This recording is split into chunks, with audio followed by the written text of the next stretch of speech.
finally getting buried at the Villa Park, and Haaland doing Haaland things. Not too bad of a game week, right? No, Or maybe it is for somebody on the screen.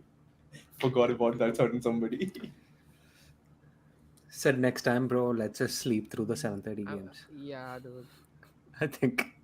Be me, bro. I Be me. I put on an alarm for 7 a.m. so that I get ready, brush, sit on in front of the TV and watch the game in peace.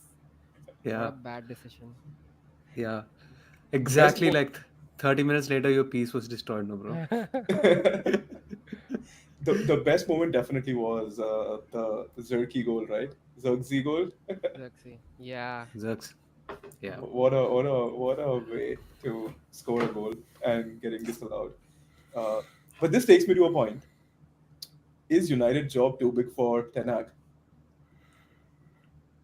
Question I to you, mean, boys.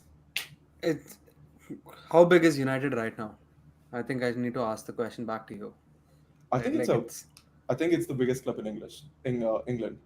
okay. I'm gonna snap this up, re- clip this moment for my life. But yeah, that was a bait. Animesh fell for it. But yeah, uh, I don't know. See, one other thing is also that this is just the second game week. Yes, we are not going to go. I don't think Eric Ten Hag will win the title this year, or Eric Ten Hag is the manager that will get us to the title. If he does, it's like probably miraculous, right? Like no one's probably like expecting that from Eric Ten Hag. But at this point in time, I think it was. I still back in yours that it was the right decision to like keep Eric Ten Hag with how many things that they need to change. They felt like manager stability is probably like they hedged against that fact, right? And I think game week 2 is too reactionary to say that like, oh, let's get him out of the way, especially considering the kind of defeat that we had, right? Those were down to like individual errors, some luck. If you think about Xerxes goal, like if Xerxes was not there, it would have been a goal. I think the whole narrative here would have been different. Sid would have had his piece on Saturday morning. Things would have been completely different. Like if that goal went in, right? So um, I don't know if it's too early to say that, but at this point, I still believe that it was the right decision to just keep him on. Yep. Do you guys disagree? No, So I completely agree, and I just want to like look at it from a different lens. Like if you completely remove Ten Hag from the perspective, also, right? You see, United is it by itself one of the biggest clubs, like you just said, Animesh. So that being now you're aside, gonna if you, quote me on it every of time. course, of course. But no, look. Ever since Alex Ferguson left, right, we've had a whole bunch of managers who have been okay, except David Moyes, who have been very successful almost everywhere else they've gone, and they've managed big clubs. Look at Van Gaal, you look at Mourinho, uh, Solskjaer, fine, whatever. But these managers are not novices. They are not some people who are incapable of winning or like bringing a football team to play bringing a team to play good football on the pitch. It's more of a systemic issue at the club, which is what I think Ineos are trying to tackle in this first season, completely starting from fresh. And Eric Ten Hag is one of the cogs in the Ineos machine right now. So I would want to evaluate Ten Hag once, if once he gets 10 games in a row with his preferred starting 11, give him 10 games. I want to see So how we play, and yeah, if we still don't do well, yeah, fine, it's not meant for Ten Hag. no, I think to be honest, no, I'm not arguing, or I don't think anybody is arguing for the fact that Ten Hag should be fired. I think it should have been, but like you could still make a case of him staying in the job, right? There were not many managers available. There was a lot to change. All of that stuff is totally true. But I think when when the question is whether United's job is too big for Ten Hag, I think it feels like it's too big for Hmm. Ten Hag. I think he's just not made. He just doesn't have the stature to have that job. He reminds me of Emery at Arsenal, where it might be because of the language barrier. It might be because of just lack of the ability to control the narrative and the media. Plus, being very pragmatic when you personally I felt like he shouldn't have been. Like for example, he took off Maguire, who was not bad. I mean, yeah, you could say that the first goal was because of him, but then there were like five other people we could blame for that first goal too. But then his whole all of his substitutions were defensive versus all of Brighton's substitution were offensive.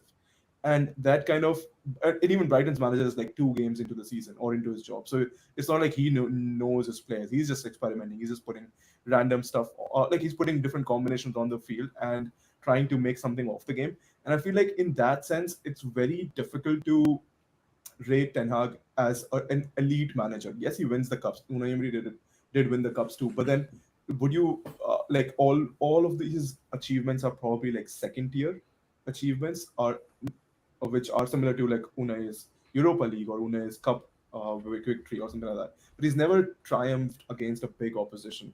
Or in a big tournament, and I feel like especially him trying to placate the media now in a way where like, oh, we came off without any injuries, or like trying to get on the good side of Roy Keane in interviews and all that stuff, that doesn't come across as somebody who's like confident. It comes across as someone who wants to buy time for him, which kind of makes me believe that okay, yeah, maybe he's just not it for United or for a Yeah, club like United.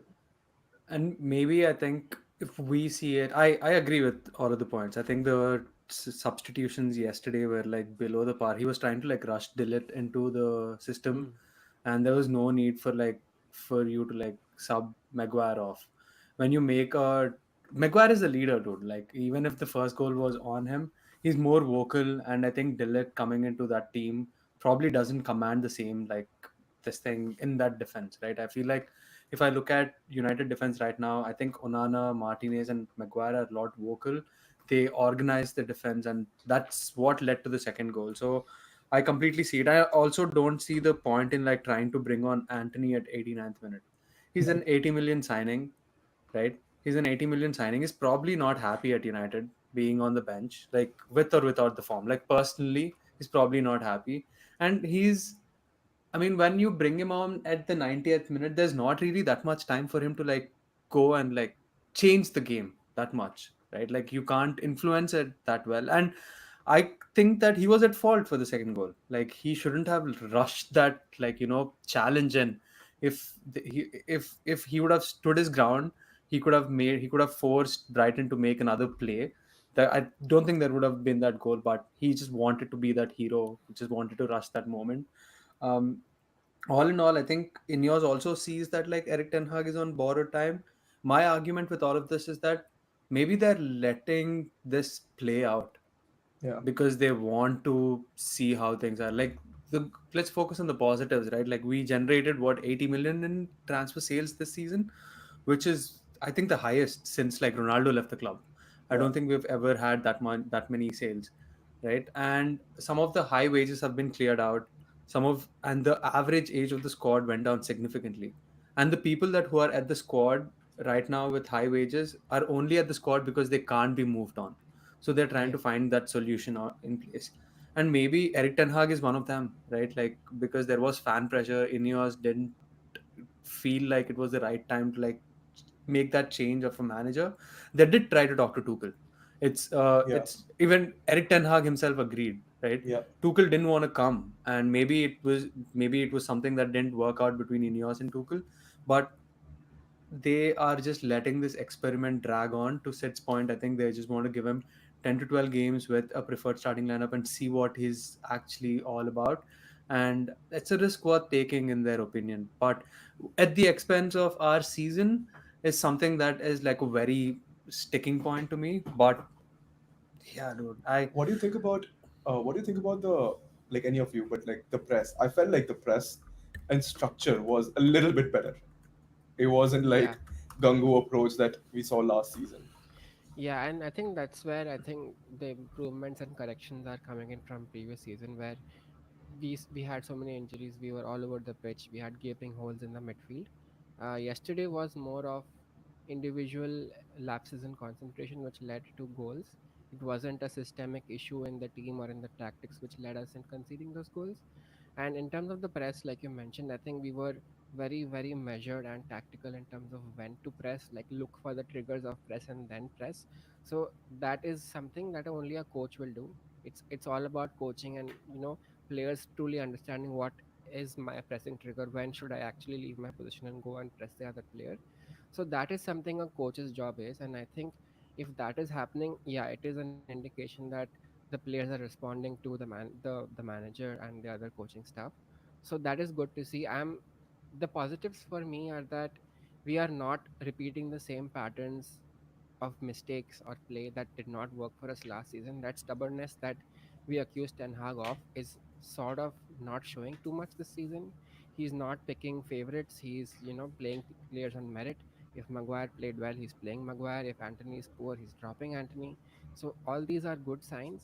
I just want somehow, like the team to be professional and complete a full 90 minutes without defensive errors or like individual errors. And I think once that happens, we'll sort of get into the rhythm. And once like you start believing in yourself as a team, as a group of players, I think things start falling into place also automatically.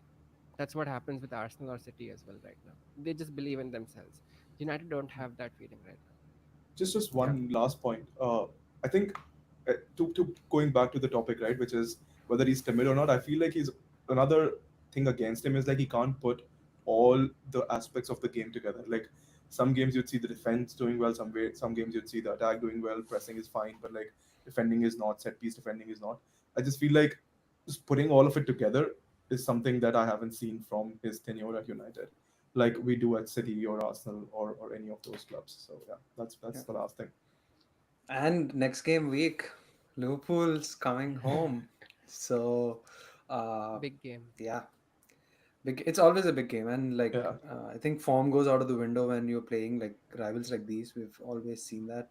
So let's see. I mean, it's there's no better way to bounce back, right? Like everyone will forget these errors, these mistakes if we get the win there. So yeah. Speaking of like enough about like mid-table club and if enough about like Ten Hag, filling into these roles, got this thing at United. Let's talk about a manager and a club that's clearly at the top, haunted Animatious dreams for a couple of I years. thought you were gonna say Arsenal. Ah, dude. Oh, sorry. Arsenal also haunts Animatious dreams. That's for another reason. Everyone who's listening to this pod knows the pessimistic side of Animesh, but let's get to the root cause of it, right? Like City, my guy, what is happening, dude? Like I feel like there are a bunch of games where it's automatic wins. I've never seen this in Premier League like after 2010, right? Like all the teams were competitive.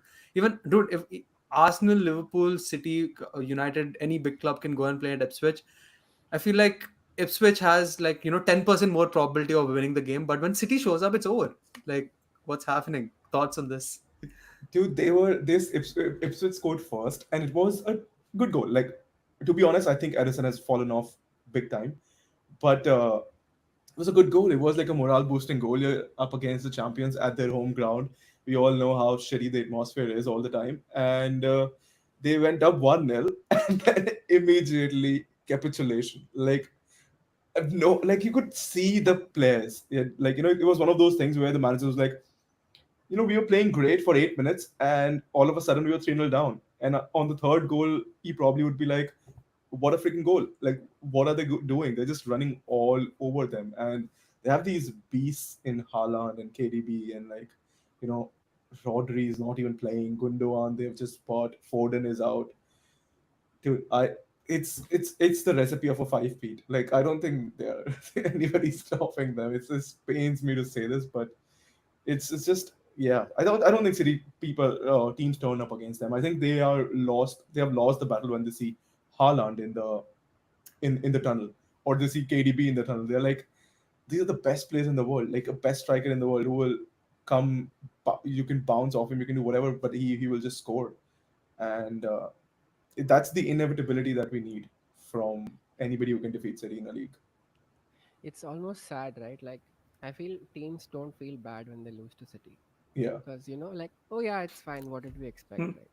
So that is a reason why, like, we are seeing these things happen when you don't expect to win, when the other team doesn't expect to lose, and when, of course, like, they have a beast of a squad in literally every position. They probably have one of world class players in every position, and you have a world class manager on top of that. You have a very well run club on top of that. You know that the club is not going to make reckless signings and spend money on players without thinking.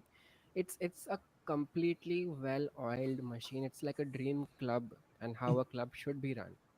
So yeah, I hate City. And the other thing is, I was texting Animesh just that like there are 12 teams in the league which probably play for 36 games in the season. They just don't. They just don't Yeah. consider this team any hope in this fixture. Like they're just like, okay, we get it prime TV slot. We'll just go and like bank some revenues and like hope that we don't get embarrassed and like wipe our let City wipe the floor with us. But uh, I don't know, dude. I'm struggling with the answer if it's the down tools of the teams or like City being that good because City is also, to give them credit, there is relentless innovation, dude. There Yeah, is relentless innovation. Every season, Pep just brings out new things. yeah. And this season, it seems like he found Doku and Savinho and just be like, you guys have just one goal. Find that really big dude in the middle. He's just like fully fit. Did not have a Euro. Did not have anything. He's just like did all his circadian rhythm and all that nonsense. Drinking cow's blood or whatever he does, and he's just there like so it's nuts. And whatever happened to KDB washed rumors, bro. He's just like back where it all started, right? Like unfair. And bring in Gundogan, like it's over. It's over for the league. I'm sorry. I It's think yeah. all these Nobody. washed rumors are created by people who are just frustrated like us, you know. They just Yeah, want to somehow trigger like a crisis at the club, which is not happening anytime soon. And I yeah. think Premier League is suffering because of that, because I don't there's think. literally no competition. Yeah, I don't even think they were watched rumors. Like people came to a point where they were like, KDP, please, you should go to Saudi because you won enough. Not because you're a bad player or you're turning into a bad player. Just go. Like, Yeah. give us a breather. But also this whole narrative, right? Teams don't play against them. That's also true in a way. Like they don't have any local rivals. Uh, Hmm. like you have 11. No. I mean, I'm not Except for okay. United, I think. There was yeah. That's what I meant. Like we have 10 London clubs who have something to play for when a London team visits them, or like there's like 5 extra % that goes into the game just because it's a London team visiting. But at City, I mean, there's so much of a media narrative that it's all rigged and it's 115. There's so many things that you can escape with and feel sorry about yourself with, that teams are like, yeah, whatever. I mean, it's City. They are great. They have this, all this. I mean, if we lose, we can make so many excuses that are justified. And then also we don't care because they just propped up 10 years back. So they really don't have like, much of a history. Whereas if Arsenal goes to a Fulham, or like, even Aston Villa for that matter, is not a London club, but like we always have like a heated battle with them because of Unai Emery and the past history. So it just doesn't have that. So that kind of dilutes most of their fixtures in a way where like yeah, teams are like whatever, let's show up and then we'll see what it is. But it's weird, right? Like because United was also like isolated. We did not have London rivalry, but like teams hated us. Yeah. Up and down the country, up and down the continent, everyone just like hated us. Why are they not hating on City, dude? Like it just feels like a lost battle, lost hope. It just feels different, you know what I mean? Yeah. It's just like not ah. I mean, It's just like everyone's just waving a at flag. peace. Yeah. Yeah, everyone's at peace with them. Okay, they'll win the league. So what? Like, yeah, they'll do this again. Yeah, it's just Yeah. annoying. I think it's And just a coping mechanism at the end. It's just, like, you know that this club is bought using oil money, like maybe things are not fully legitimate, and that's like how you justify yourself not doing as well as the club, like as well as City are doing at this point. And yeah, that's why I guess, like, just there is nothing, there's no motivation other teams have to, like smaller teams rather have, to like upset the, they don't even believe that they can upset City or Yeah. like do something or get yeah, something out of the game. And I mean, to your point, Nihal, the initial you made, the amount of innovations that Guardiola does every season, that is one of the reasons why I feel like Arsenal cannot win it. Because yeah, it's not that we can't cope with those things. I mean, we can. We were 5 points behind them, 2 points last season. So I don't think there's much difference in terms of the overall squad. I think City's squad is better than Arsenal's, and I think Arteta. I'm not saying Arteta is better than Guardiola, no, not at all. But I think Arteta is pulling or getting much more out of Arsenal than Guardiola is at City at this point. Maybe he can get much more, but there's no difference maker. Like, there are games where Guardiola, even every manager is just can't win you the games. And then there is like a KDB who'll be the manager on the pitch. He'll just make a random dash from the middle, pass it to Haaland, and Haaland will score like a goal that he scored for his hat trick, the fourth goal for City. I mean, you don't expect that goal from anybody else, at least not in Arsenal. I don't expect it from anybody, especially not from Kai Havertz. For all his qualities, he's not that. And we just don't Yeah. have that player except for Saka. So it's curtain, boys. It's curtains. Dude, it's game week 2. Can you stop being so like you are our hope, dude. You are the hope for the league to dethrone this like 5 feet machine. So just shut the fuck up. For lack of better words. We'll come to Arsenal later. But Yeah. this from City, right? I mean, last season I feared that they sold Palmer and they made a mistake because they never had a proper winger. And this season I'm realizing Palmer was never a winger at all. He Yeah. was an eight. So let's switch our focus to Chelsea. And Oof. what do you guys realistically think is the limit or the path forward for the club is in terms of football? Let's not go into finances. Let's not go into transfers. Let's not go into how the club is run. That all is shitty and crap. We all know that. And there's so many things that we can point out as like probably wrongdoings or whatever. But let's just talk about football. 6-2 Wolves. Cole Palmer 3 assists, 1 goal. Madueke hat trick. I mean, they have some Mhm. decent players. Yeah, and okay, let's talk about the facts, right? Like, one is that, again, I'm gonna keep coming back to this. It's game week 2. Yeah. Cool. So if you see the first Copium. half, if you see the first half, Wolves had majority of the chances. They could have scored more goals than like what was eventually on board. And second half was just like, it reminded me of the 7-0 Liverpool United, to be honest, because everything they touch, every time they were in front of the goal, it was going in. It was just like e- absurd efficiency from the shots that they are getting. They're extremely clinical. And I think it's the law of averages, because the first game against City, they did have chances. They were extremely wasteful. This game, they just converted most of their chances. I think if you look at the XG between Wolves and Chelsea, I don't think it's just too far off. Wolves had all of the chances in the first half. Chelsea didn't even have like more than one XG, I think, in the second half. It's just like, Wolves had higher XG cl- than Chelsea. yeah, they're just like clinical and they were on point. One good thing that I like about the football aspect of Chelsea is that I think AJ, you had your apprehensions about like Cole Palmer and how he would fit in. I think Mariska just moved him more inward, Inside. and Yeah. yeah, and dude, like he is just like a magnet. Yeah. Defenders just draw onto him because they expect Cole Palmer to take a shot. And today he was just like extremely smart. He was just using Madueke, and then like as soon as he saw the defenders moving out of position, he just like laid one ball off of him. And who wouldn't want to be Madueke, bro? When like all the Yeah. defenders are like congregating towards Cole Palmer, right? Like so, they're playing through him. They have the squad, and I'm also going to say one more thing. We are living in Pep Guardiola's world. He's creating managers, sending out to the league so like he can have some more competition and like motivate his squad a little bit more. Imagine a world where 1, 2, 3 is like Chelsea, Arsenal, City, Chelsea, and Arsenal. City, Let's correct Arsenal, the and order. Chelsea. Let's correct the City, Arsenal, and Chelsea, and I'm just I'm just annoyed that like when he was at Bayern, he did not take a certain under 18 manager under his wing, and now he's just like a very. But Oh God. the, jokes aside, So it's a good squad, right? Like it's a yeah. good squad. Things can click, and I love how Enzo Maresca seems like very ballsy, dude. Like the way that he presents himself. He's like, I don't care. There are 40 players. So what? Like Yeah. 20 players. I don't even see every week. I'm like, bro, Hmm. are you really saying this?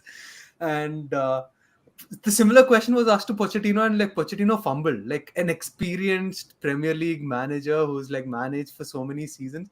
Pre- Pochettino just like, oh, I don't know that player. Is that player there? Like it just came off Yeah. very wrong. And when Maresca was asked a similar kind of question, he just came off very badassy. Like I don't Yeah. care. Like it's the club. I'm just gonna here to like manage and win sort of thing. I So think it's that fearlessness is quite refreshing to see, because he like Maresca has absolutely nothing to lose. He's coming up from Leicester City, and he's gotten this chance, and I think he will try to make the best of his resources. He has a lot of resources at his disposal, 53 of them, if I'm not wrong, and yeah, I mean on paper the squad is good.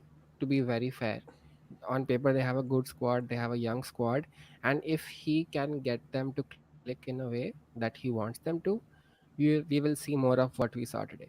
We will see Chelsea scoring more goals, Chelsea being more clinical, Chelsea being having the reputation that they had in the past, where like teams sort of feared that blue color coming at them.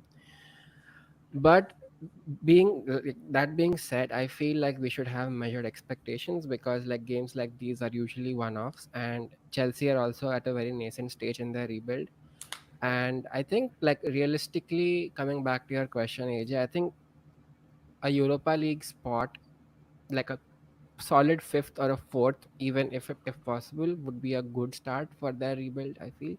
And if they are not just that, but if they are also able to achieve that in a very like safe and stable way, like how Aston Villa finished fourth last season, it was like a nice sort of run they had towards the end of the league. It should not be a scramble for the fourth, but more like a good way of established playing style, established way. Okay, how this is how Chelsea is going to play, this is what we should expect from a Chelsea game. So if they can achieve that, realistically speaking, and get at least a Europa, if not a Champions League, I think that'll be a really, really strong first season for Enzo Maresca starting here. yeah. I And think another thing I'd preface is that 1 and 2 is locked in. I think, right? Like we all know what. We switch off an order. City and Arsenal are fighting for it again. We can totally see it. We see it in the games. We see how they are approaching. They're extremely professional, clinical. Like all props to them. Everything else in between is up in the air, and I think team should approach this as as a marathon rather than the sprint, because there will be so many teams that will start falling off, like dropping points, things like that. So I think the measured expectations, tempered expectations for Chelsea is like really good, and the fact that they have the squad to deal with this Europa Conference League bullshit as well, right? Like Mariska can easily place those 20 other players who are like not with the squad into that team and just like go play, like, do whatever you guys want to do. So yeah, I think yeah. it's in a good spot. I don't know. I still don't like the way that they're run as a football club. But if you take that aside, today's football was beautiful. It was nice. It was nice to watch. I, It was I easy mean, on the eye. I personally agree with all of that you said, and I will just add that I think this is going to be Chelsea. I think Chelsea last season and even this season thrives when it becomes uh, a chaotic game. Saw it against City last season, United, when they scored the last minute winner. Saw it today. First half was cagey, like they scored but they conceded twice, and I think they rattled Wolves players, like with Madueke's Instagram saying Wolves is a shit place, and like they were each and every time you saw two players coming together, they were like kind of fighting. There was when this guy scored, Matthias Kuna scored, he ran into Jackson. So there was like they were able to rattle Wolves, and you know what happens is like once you're rattled and you go down the third time, so you're trying to come back immediately. You're like immediately trying to land the counter punch. It's like a typical boxing or like MMA analogy where like you got Mm-hmm. hit from a knockout punch, but you were able to survive, then you're immediately trying to hit back just so that to show and establish yourself back in the ring. And that's what the Mm-hmm. Wolves did, and then they conceded the fourth. And once you concede the fourth, after that you're just deflated because you're just knocked out at this point. And then fifth, sixth, seventh, eighth, whatever the number is, it's just like a number because then you just keep on scoring again and again. I think they will have a lot of such games where their quality will overshine the minnows, but then Wolves were really bad too. So I don't think it's like a Yeah. one of I don't think it's like it's going to be a norm, but I think it's definitely promising, and it does one thing that they desperately need is some good PR, Yeah. and I think that can help them live for a few more days. Especially they have Yeah. Servette in the midweek, so they can have like a big scoreline again. And the So next yeah, three fixtures are also look very winnable. And yeah, like if you come out of the you start the Premier League with 5 games, out of which if you, for instance, win four, and the one game that you lost is against City, all of a sudden it's not a really bad look, right? Like, you are Yeah. in the shout, you are early leaders in the league, you have the points in the bag, so everything will work in their favor. After that fifth game is when their fixtures look like very scary. So they should capitalize on this as a squad. They should probably think that, let's go get these points on the board, and after that, when Liverpool, Arsenal, everyone else come knocking, let's see, let's see what we are made of. But Yeah. first, I think they need to build on top of this. And as a Chelsea fan, this is what you would hope for, right? Like, this is like, your time is back, boys. Like, just be happy for another week or two, and hopefully, like, in the next 3 games go in your favor, and they're all coming out of their closets and Yeah. bouncing. Some people are. Some people already are. Like jerseys coming out of their Yeah. closets. Yeah, I had to like dust it off, Hmm. and wear it But back. okay, Chelsea are trying to be one club, right? They're trying to imitate one club, which is Brighton, and we all saw what they did today, on Saturday. And Yeah, again, they were lucky that the goal was chalked off for offside. But I mean, they played really well. They yeah, had like a lot of newcomers. They had a lot of, I wouldn't say debutants, but like still relatively inexperienced players, and they held their own ground. They were playing out from the back. There was a philosophy, and it just goes to show how well the overall club is run, right? They've changed managers. They've brought in a new 31-year-old guy who probably is the youngest manager in the Premier League, if not ever. At least he is one of the youngest. And 2 wins out of 2. Do you think it's destined to be a UCL club somewhere in the future? I mean, they spent $300 million this season, or $200 million. I mean, definitely they belong in Europe somewhere. But yeah, I think Brighton should be given more respect than they are given, at least over the last couple of years. They have shown like the resilience that it takes to stay in the top flight of English football. They have a clearly well defined style of playing, and they are run like a company. Like, if you've seen Hmm. the movie Moneyball, right? Like, they only make signings based on data driven decisions. It's just like a company. You don't care who the manager is, you don't care who the CEO is. It's all about what your strategy is as a team, as a club, what kind of players you want to recruit. And like Brighton have had players. They have had players like Trossard. They've had players like Kukurea, Ben White, McAllister, Caicedo, Evan Ferguson. These are not one-off signings or like one-off Yeah. scouting decisions that you make as a club. These are consistent decisions in terms of your recruitment. You're consistently building and rebuilding a squad that is fit to play in the Premier League, stay in the top 10 even, for example. And yeah, I mean, they have had two good managers like leave the club in Graham Potter and De Zerbi, but they don't seem like a club who is shaken and they have to go through a rebuilding phase all over again. It's a like I feel they're a very good model of how modern football clubs should work.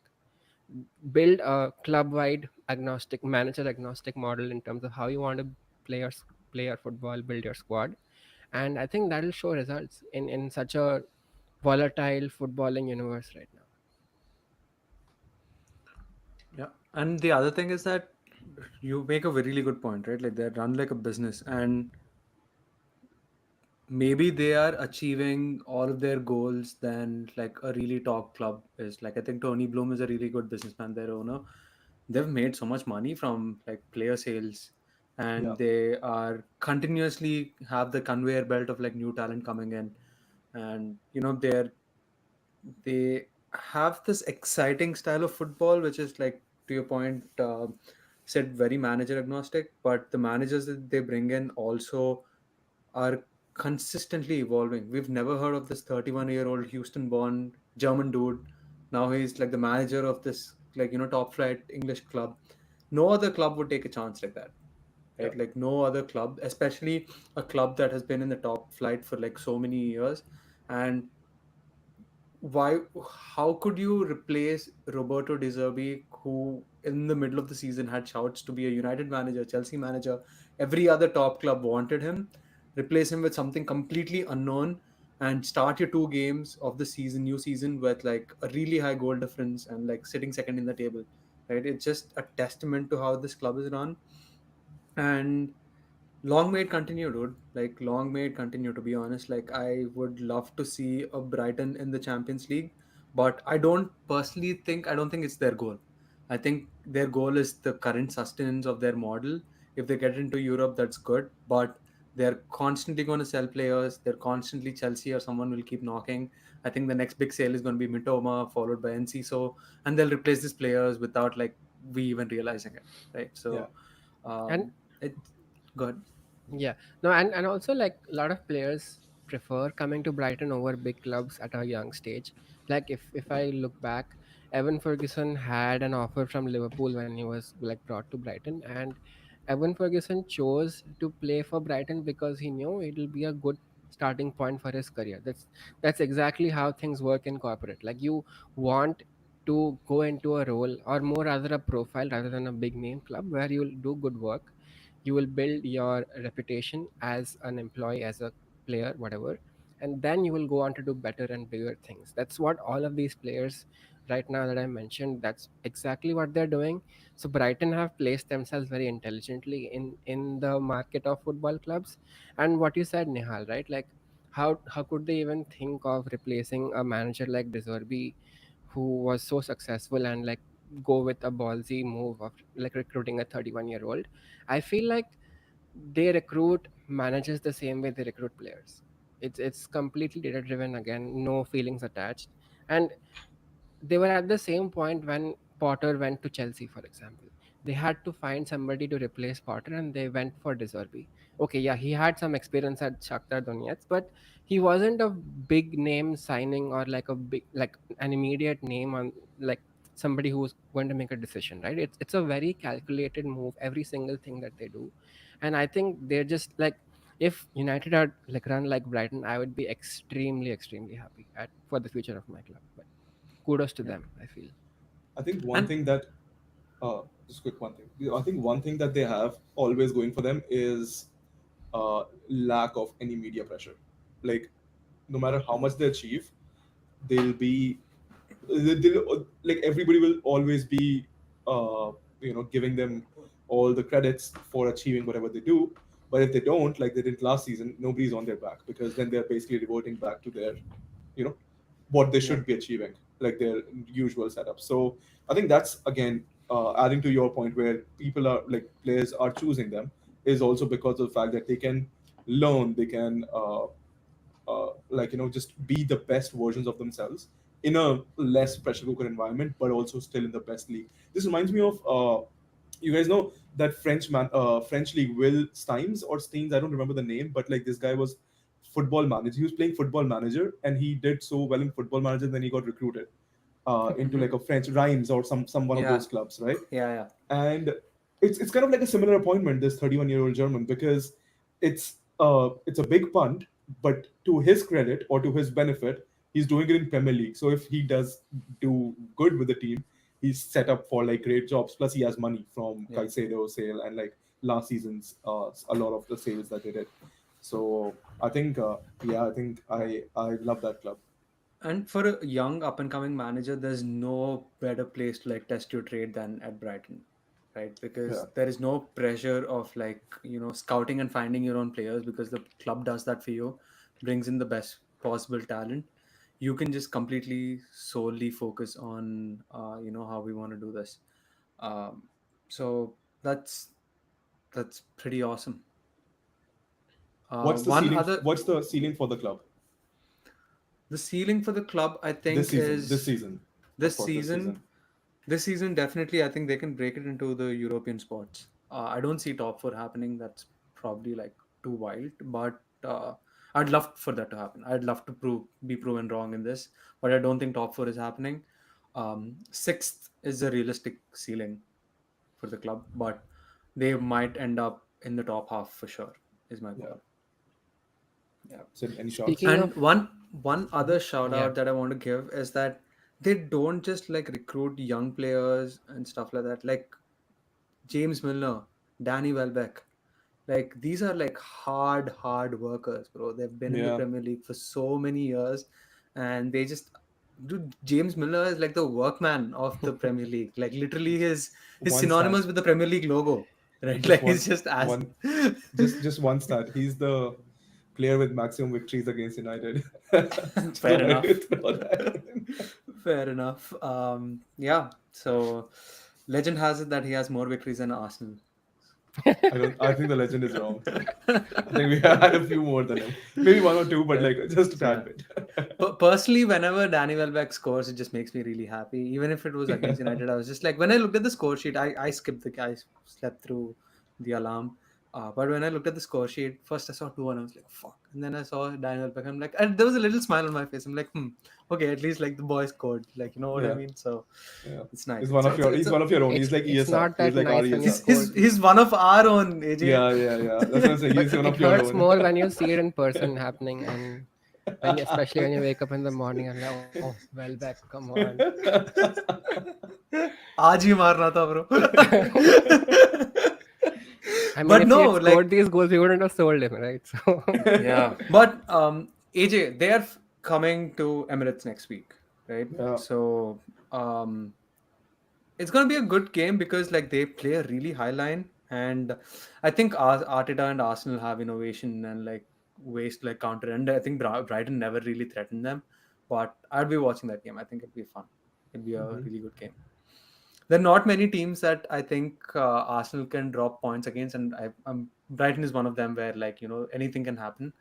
Uh, so To let's be see. honest, I'm not worried about Brighton. I think that's one team Yeah, I'm not worried about. I yeah, mean, yeah, coming from like yesterday's game, right? Like Arsenal had a bogey team in Aston Villa that they were facing, and Yeah, I mean, they did like from just purely from the scoreline, they were pretty comfortable. But I yeah, also like want to highlight that one interesting save that David Raya made, like a sort of a mini double save, like the crossbar and then the reaction after that. yeah. Do you do you do you feel that he's already an elite level goalkeeper already, or do you think he's one of the best in the Premier League? AJ, give your opinions. Come on, I let think loose. no, I will definitely. I am pessimist generally whenever it comes to Arsenal and optimist in terms of every other club except for United. But I think David Raya is definitely the top two keepers in the league, and I genuinely have. I believe that all of these talks about Allison going and like they're buying this Marble, whatever the Georgian dude, whatever. Sorry, I can't say his name, Mamad but Dashvili. yes, that. And so so I think if Allison drops off a little bit, he might just have a shout to be the best keeper in the league by the end of the season. And I preface that by saying that Edison has dropped off. For me, Edison has completely dropped off. I've seen a few of his preseason games.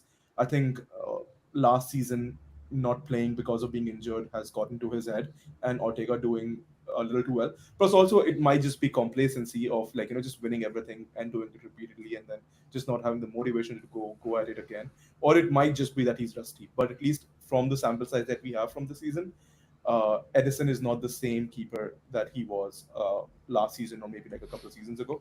And I think the only thing that David Raya was missing, in my opinion, last season was the highlight reel. Uh, Everybody pulls up, oh, he made this save, he made that save, blah, blah, blah. And he's like, oh, this is what he could do. Because those are tangibles. Those are some things that you can show. Like if you make a highlight reel of him collecting balls from crosses, that doesn't have the same impact, even though it's, in my opinion, it for our game style, it's much more impactful, but it doesn't have the same zing to it. But if you show a save like that, you'd be like, dude, this is some keeper.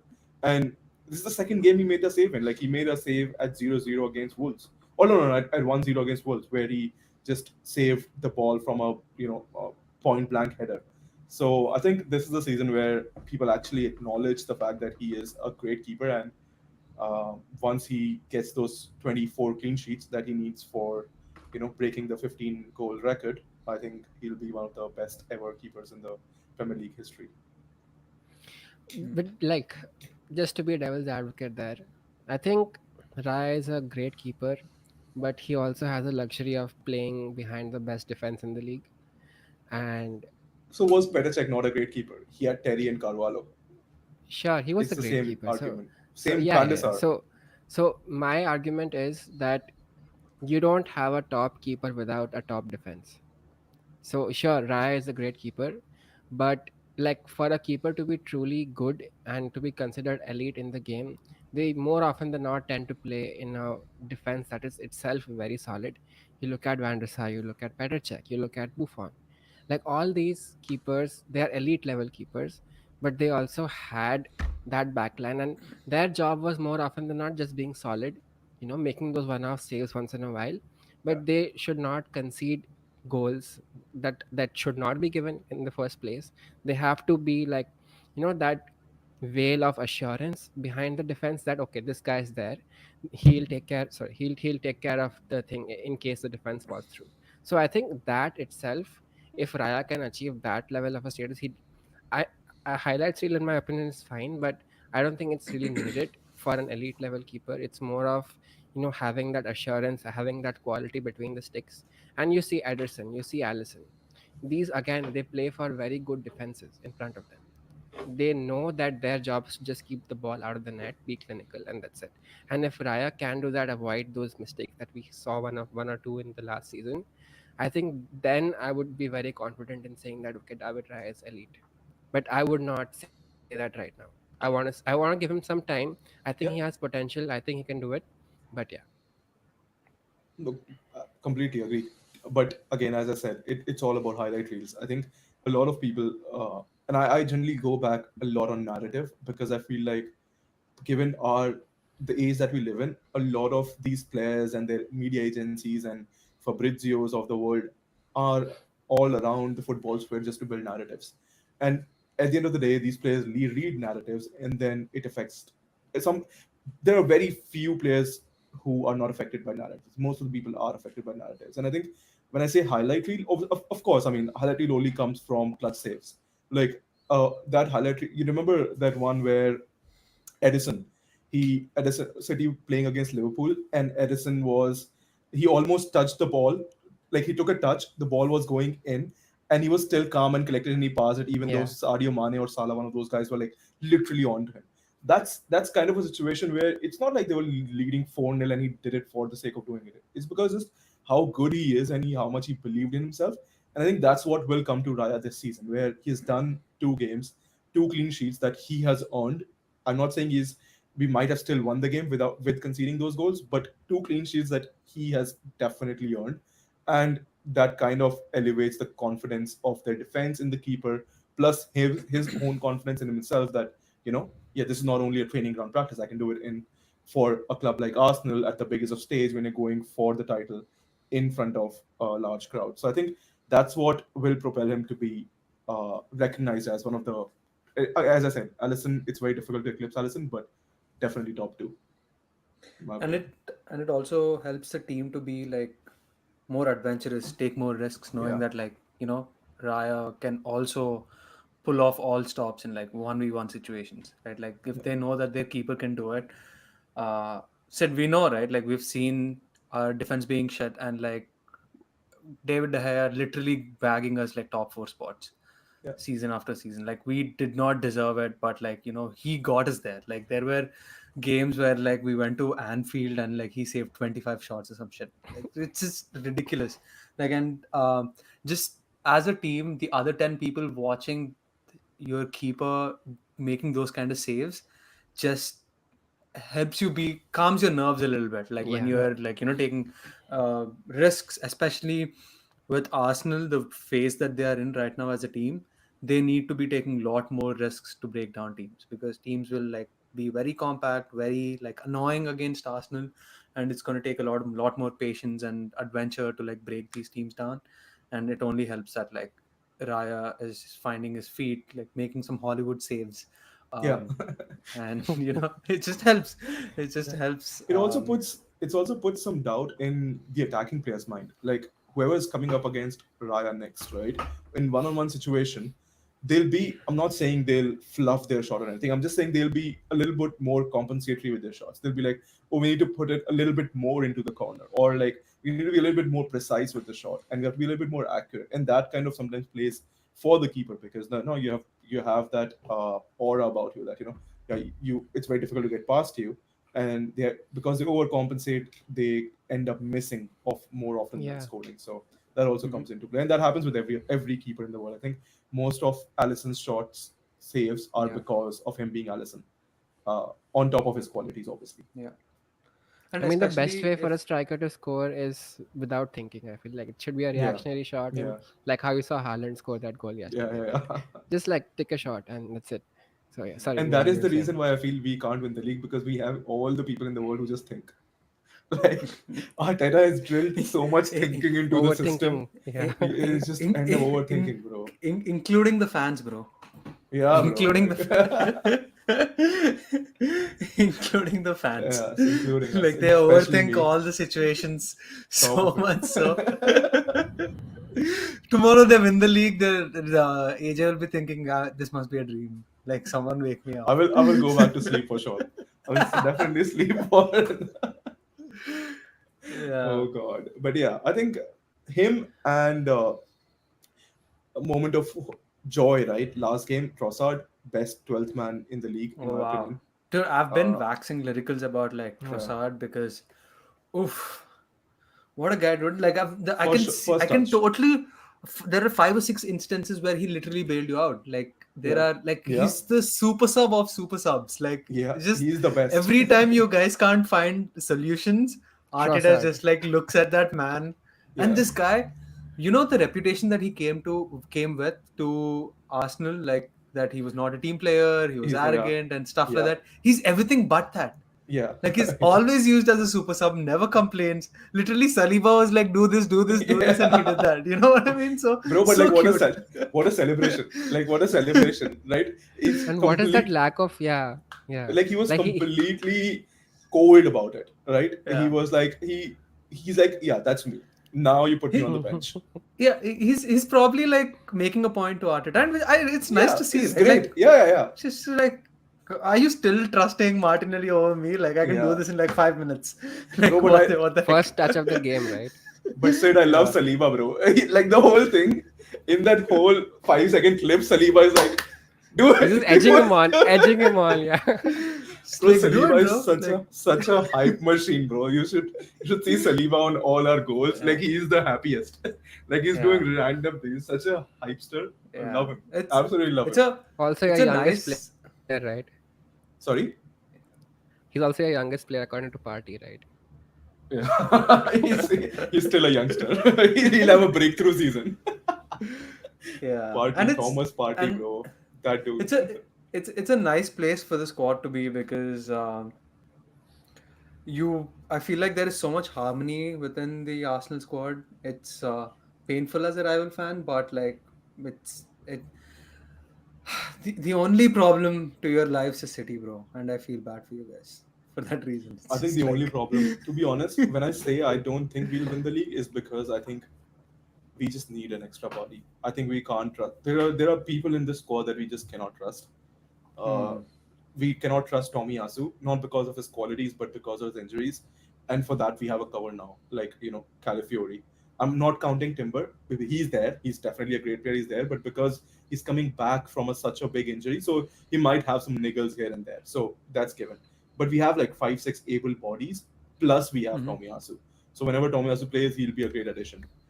Thomas Partey, very injury prone. He will always get injured after just before the big match. So for that we have cover now, but we just don't have cover for Jesus. Like these players don't even play and get injured, dude. Like they're training and they get injured. They have the best. Like Arteta is like he seems to be in the best physical shape that I've ever seen him, and then he gets injured without playing. Like what the hell? Like what are you made of? So again, for all his qualities, the biggest quality is availability, and I think Jesus lacks that a lot. So I am on the point of a breaking point with him. Like we need hmm, somebody. Can't yeah. can't sustain it with him. And now Eddie is gonna stay back.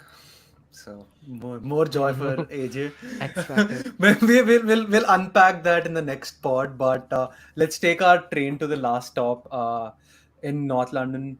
Spurs 4-0 Everton. I don't know if I think Everton just like are done. They're like literally Game week two. yeah the gods want them to like stay in the league, but they just don't want to. They just don't want to. They want to Yeah. like be in the championship. Their mind is in championship. Their head is in championship. Their fans are in championship. But yeah, it's evident. Like first week it was 0-3. Second week it was 0-4. What's up? I don't know if we want to talk about Everton or Spurs, but Let's talk about Everton first, real quick, and then we'll jump to Spurs. Or maybe let's talk about Spurs first, and then we'll jump to Everton later. The somber topic cool. for later. I think our Yeah, I think Ange coaches the best attack in the league. yeah, I feel like it's not because of scoreline, just because of how good it is to watch yeah. and It's and so watch them easy play. on the eye. Yeah, So easy on the eye. It's just it's like, yeah. I think Spurs and Liverpool are my two favorite teams to watch when they are yeah, like on point and then they want yeah, to score. Like, their attack is just so fluid. yeah, It's a dangerous game that they play, like we all know, and then like how it comes back to bite them. But it's I don't know. There's something about his football, dude. Like that is just easy on the The eye. vibes. We, yeah, and also we all know it's not sustainable. So it's like खेलने दो अभी go. Like we don't care. Like you know what I mean. When it comes yeah, off, it looks so good. So it's just a beautiful game, and I love it.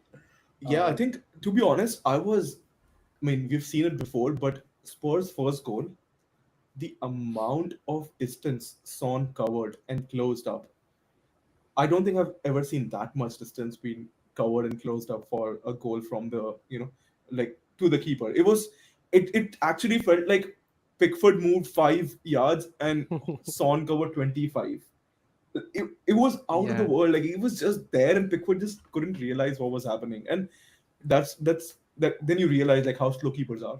Like, all these shitbags are just like bag of potatoes who can't really move, but they think they're the fastest people on the pitch. But yeah. and then they suffered. But then from there it was a downhill. Do you think Kulusevski is De Bruyne of Ange of Spurs? I mean, the thing is, Kulu plays so many roles, occupies so many positions on the field, like that. I feel like he's their best tool, his Ange's best tool available to in his tool shed, because when he's on the bench, I feel like I've seen him deploy him as a middle of midfield attacking option, right winger. Uh-huh. I'm pretty sure I've seen him on the left side of the pitch too. So I feel like he's that Mr. Versatility for Ange, and he's like the perfect team player, dude. Like he is always looking for to lay the balls on to someone else to score. So he's so underrated, man. Like, and I feel like they got him for so cheap too. Like Yeah. I can't believe that the league just like let Spurs have some of these players for that price. Yeah. Even the Mickey Van de Ven, he looks so good. Like he's so quick. He's just so quick. I'm like, He's the bro, this fastest dude. player, dude, Yeah, in he's in just the like league.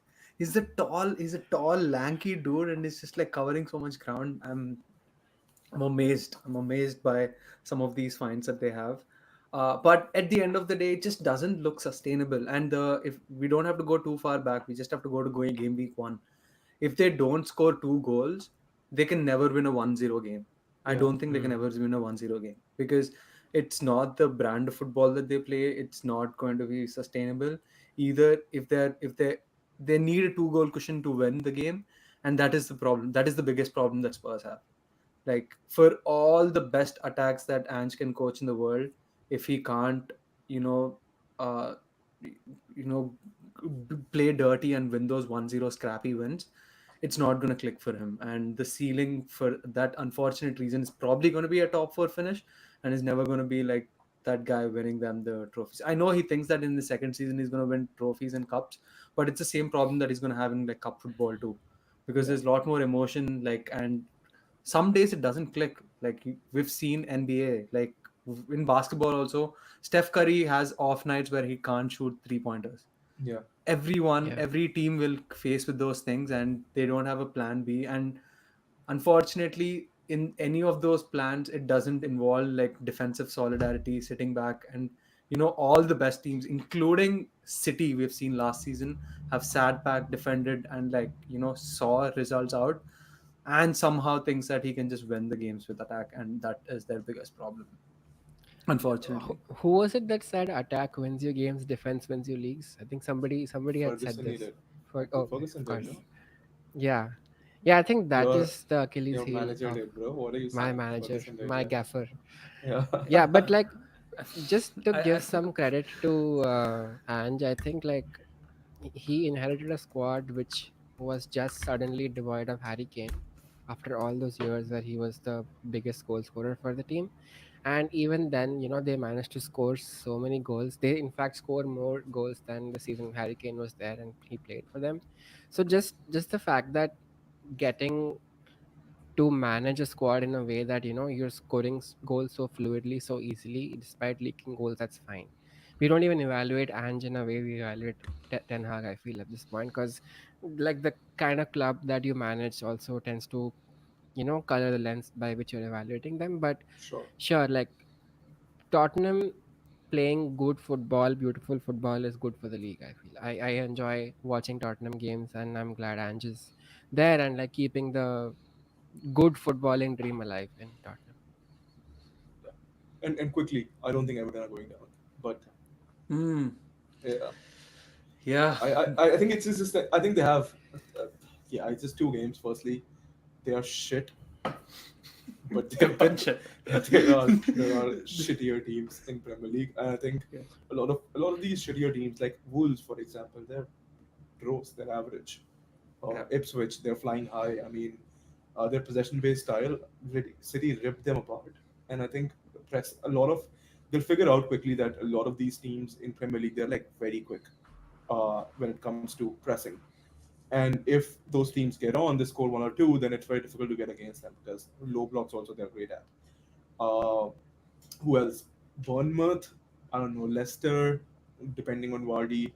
So there's Mhm. like so much out there that is trash that I still bank on hoofball and defend to win, to to stay in the league. Yeah, I feel like the Premier League gods want the OG teams Yeah, probably to stick around yeah, somewhere. And last season was their season to go down with the point reduction, and then they had a yeah. miraculous Hmm. run which saved them. And don't forget, Wasn't a lot of was points yeah. deduction on the table.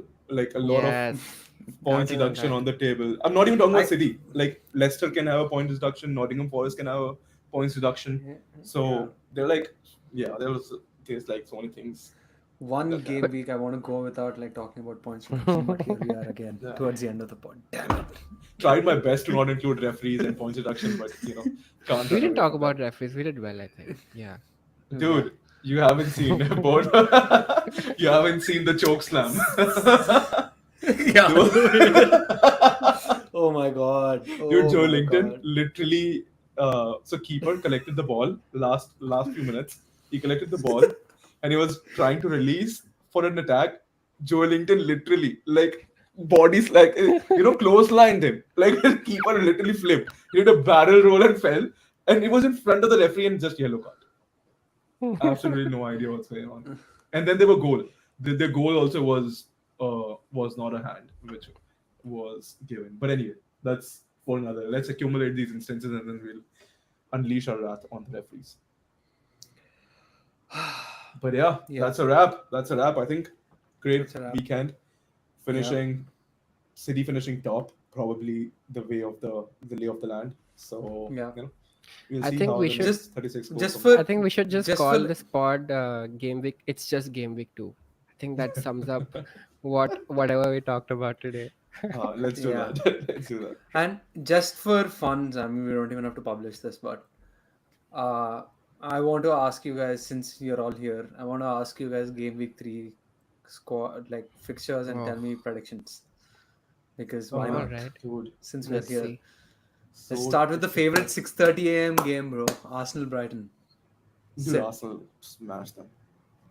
Okay. Sid. Smash. No way, Smash. Smash, dude. smash. I 3-0 would smash, say guys. like Bro, they always smash Brighton, by the way. They always 3-0. do. Like, Trossard 3-0 won't kind score of a against smash. Brighton. No, I Trossard would will say score wow. 2-1. against Brighton. I would say 2-1 Arsenal. We're not conceding, bro. Nah. We'll see. It's gonna be a We'll see. 25 clean sheet season. Yeah. It's one of those 13 games is what Sid is calling, but we'll see. Uh, Brentford, Southampton. Uh, Brentford 2-0. Brentford 2-0. yeah, Brentford probably. All right. The two shits, Everton and Bournemouth. 5-0 Everton finally going get a by. W. No, 5-0 Everton loses. Continue the streak, bro. 3-0, 4-0, final. Let's make it. What's the worst team in the Premier League? Like Derby County, I think 2007, 2008. Yeah. Right? No, They I think no, I managed. think no, I think last season's what was this guy? Luton. No, not Luton, the other No, one. no, no. Luton was better. The other one, Oh, the other one. what is the team that went down, dude? Sheffield Yeah, no. United. What they were Yeah, worse. They were worse. yeah. They conceded more. Cool. Uh, I wish, dude. Ipswich, Fulham, and next time I see Vamsi, I'm gonna take his case. McKenna Why? ball. McKenna ball. Make it 1-0. That guy. What is McKenna ball, bro? I turned up, I woke up, I like spent so much energy to turn on the TV. It was 2 and I'm like, what is happening? Like, what happened?